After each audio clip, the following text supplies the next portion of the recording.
Kasad ba nan eh?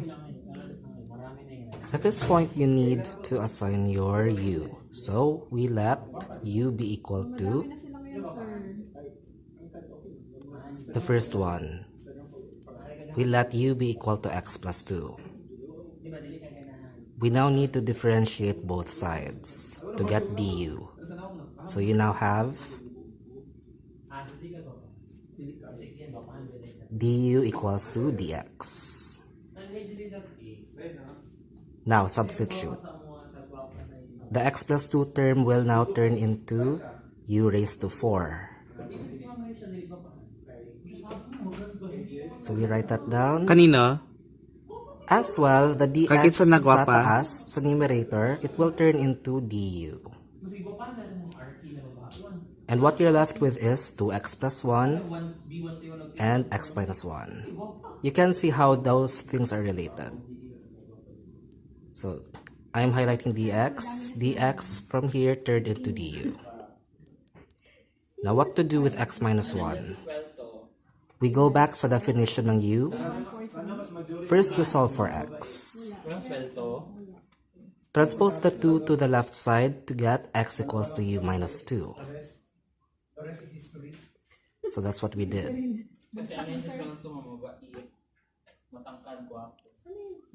Now, what we now do is we add negative 1 because x minus 1 naman yung second term. So x minus 1, we subtract 1 to the left side. And as well, you subtract 1 to the right side.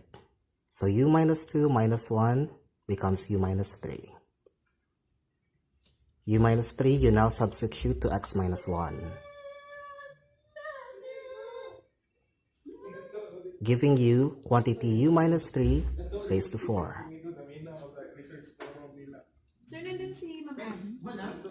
As to the 2x plus 1, what do we do? You've already solved for x. X, you need to multiply it by 2. So from x equals to u minus 2, you get 2x. And as for the right side, you need to multiply it by 2 also. So that's 2u minus 2 times 2, or that's minus 4. Now, you still have plus 1 sa numerator. What do? You have to add 1 on both sides to give you 2x plus 1 equal to 2u minus 3. You now substitute it sa numerator to give you the completely substituted expression as follows. Again, we note u minus 3 is taken from our substitutions at the top part.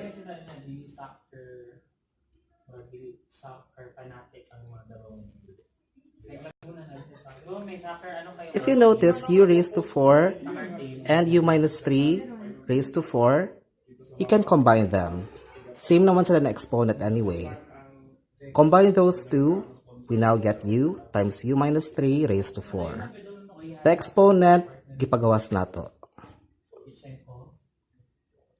The numerator is the same. Wala naman siyang exponent in common eh. So we just keep it.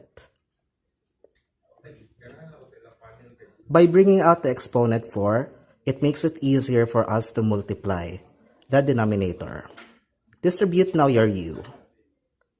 So distributing u to u minus 3 gives you the denominator turning into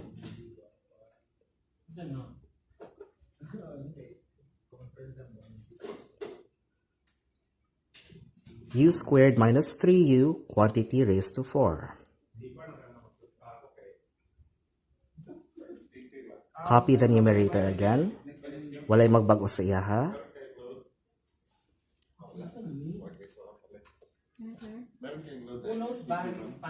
Now take a close look at the denominator. U squared minus 3u siya. What's the derivative of u squared? That's 2u. Derivative of negative 3u, that is negative 3. It suggests na magsasubstitute ta Because remember, anything inside a parenthesis can be substituted. So naka-parenthesis, naka-raise pa talaga to a par. So it demands to be substituted, giving you a new variable w.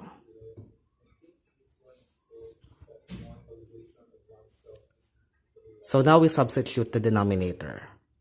Using our new definition, the denominator becomes w raised to 4.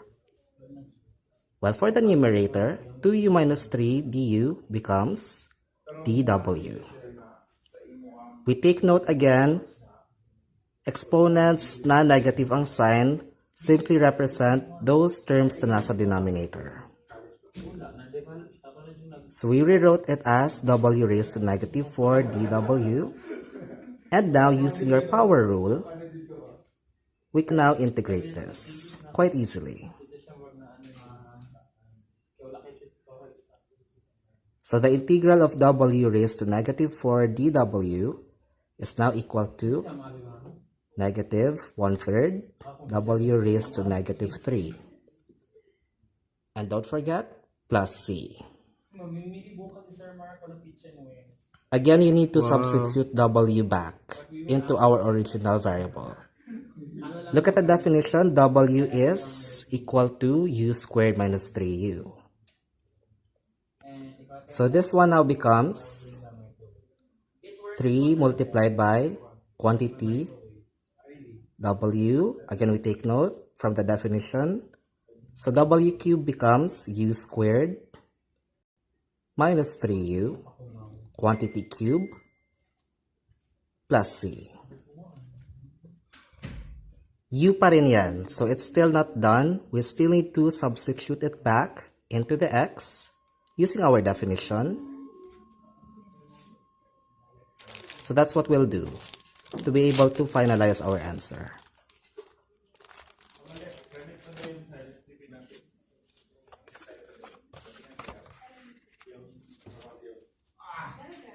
Wow. We write down our answer earlier. That's negative 1 over 3 times u squared minus 3u.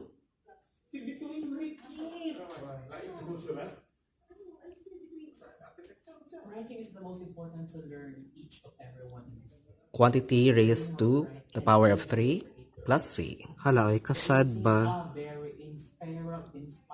Taking note again the definition of u from earlier, this now becomes the following. Look at the definition. U equals to x plus 2. So u squared minus 3u now becomes x plus 2 quantity squared minus 3 times x plus 2. Everything raised to the power of 3.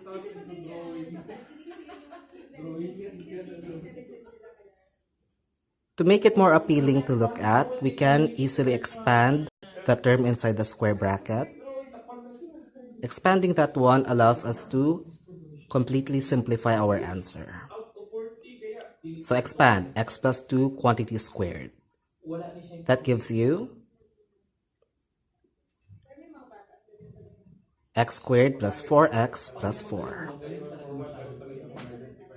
Now distribute your 3. After distributing, you get 3x plus 6 square bracket raised to the power of 3. Finally, we combine all the like terms inside the square bracket. So we're now left with x squared. 4x minus 3x becomes plus x. And 4 minus 6 gives us negative 2 raised to the power of 3 plus c.